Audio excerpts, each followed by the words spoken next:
welcome back to Love Your Food. This week we have the follow-on to our pancakes from last week, and we're doing this beautiful apple rhubarb compote that happens to go great with pancakes. Really simple, really delicious. We happen to get some beautiful fresh rhubarb from our local farmer's market, and it was a treat. This is really delicious, so let's get going with our ingredients. We have some apples. We're using Honeycrisp apples. We have some rhubarb, obviously. Beautiful fresh rhubarb, and we have a little bit of sugar as well. All of the amounts are going to be in the description below as usual.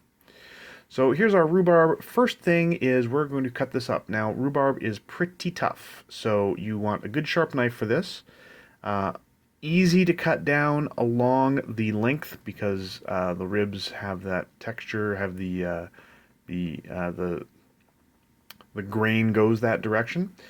And then you want a really good sharp knife to do this, and they can be pretty small pieces. You can see here we're not keeping them really large. The rhubarb is mostly going to dissolve. It's going to sort of fall apart in your final product. We're going to cut this so that the rhubarb does fall apart and the apples stay kind of whole, so we've got a little bit of texture along with our flavors. And there we go. That's it for the rhubarb.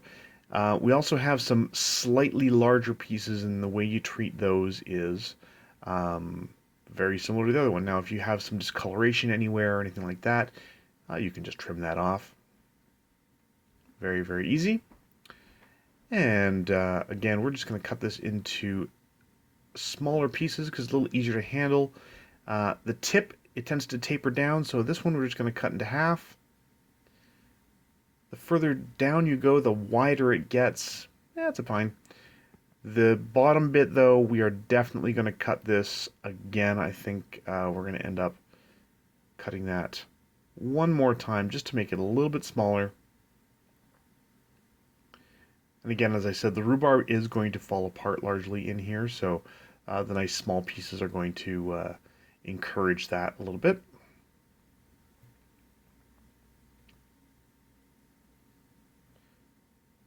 Chef Caleb giving every piece a little look just to make sure that everything's going to be roughly the same size. They don't have to be exact, but it's good if they're pretty close. So there we go. Get those into the pot.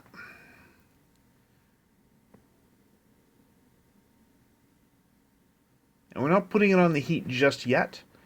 We are going to get everything in the pot first. So just you want a nice big size stock pot because you do want some room to stir it around. So here's our apples. We're using Honeycrisp apples for this, and we're just going to take the core out here. Now we do like a little bit of a sweeter apple for this. Normally we would cook with something like a Granny Smith, which is quite tart, but we're cooking with rhubarb, and rhubarb is incredibly tart. So we're using a slightly sweeter apple for this. And again, we don't want very large pieces. We're going to cut this into sort of small pieces. Once you've got all the core out, you've got your apple in quarters. We're just going to stack it up here. We're going to cut it into sticks, and then we're going to cut it into a nice dice here. Really simple. That's about the size we want it. And that's going to hold together if you've got nice fresh apples, something like a Honeycrisp, or if you want to use something a little more tart, you can use a Granny Smith as well.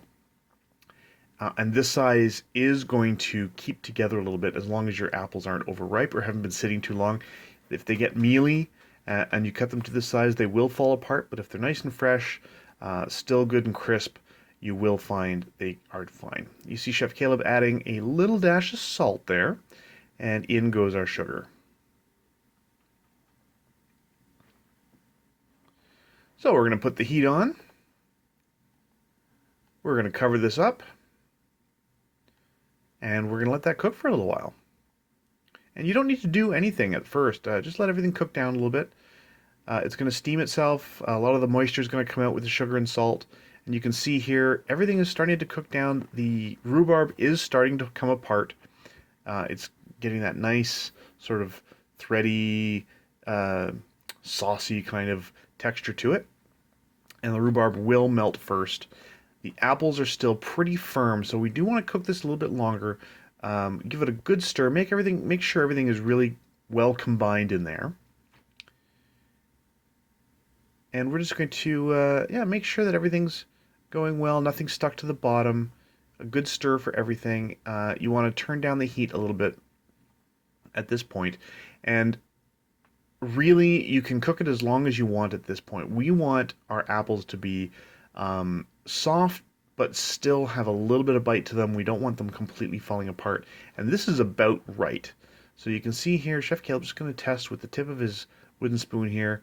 The apple is good and soft, but not falling apart. That's exactly where we want it. Now is also a good time to give it a quick taste very carefully. It's very hot. Just to see if it needs any adjustment. If you feel like it's not tart enough, which would be really surprising if your rhubarb is fresh, because rhubarb is so incredibly tart, then you can add a little bit of lemon juice to that. This would be the time to do it, and stir it in as it's cooling. If you feel like it needs a fresher flavor, you can add a little lemon zest, and it gives that kind of lemony aroma without adding any tartness.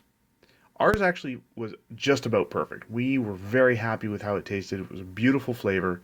That nice, fresh farmer's market rhubarb, those beautiful fresh apples, really came out nicely. It didn't need anything. Really great balance of tart and sweet. The apples were a really great texture. The rhubarb had pretty much melted. And that's it. That's the whole recipe. Really, really simple. It's absolutely delicious. It goes amazingly, as we said, on the pancakes that we made last week. This would go extremely well on our ice cream, the frozen custard we made last year. Really, really delicious. Very, very versatile. Quite tart, as I said. You can adjust that with some sugar, but we do like that nice, bright rhubarb flavor.